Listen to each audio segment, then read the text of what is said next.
Ayan guys, bumili tayong ulam natin ngayon guys, isang buong manok. Pinachop-chop ko na agad.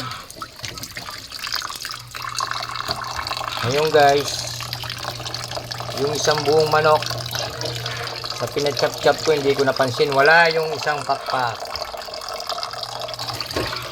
Kahit anong kilo ito guys, wala.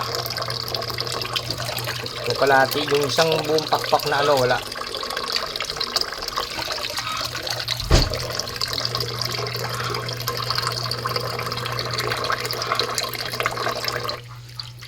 Wala. Ngayon niluluto na lang natin ng tinola ito lahat. Tinola na lang tayo.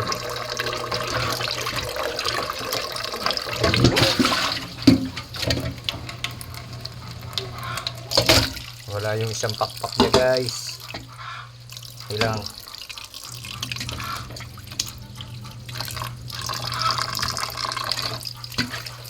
Ito yung ating mga ingredient.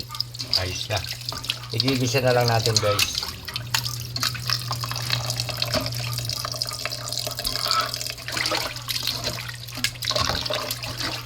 Nalaglag siguro guys yung isang buong pakpak.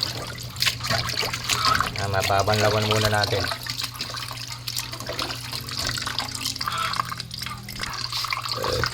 Grabe. Wala yung isang pakpak. Nalaglag. Yan na natin, di para sa atin yun.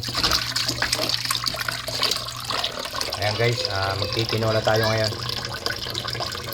Ayan, abangan nyo na lang yung panggigisa natin guys, kasi nagpapainin pa tayo ng kanin.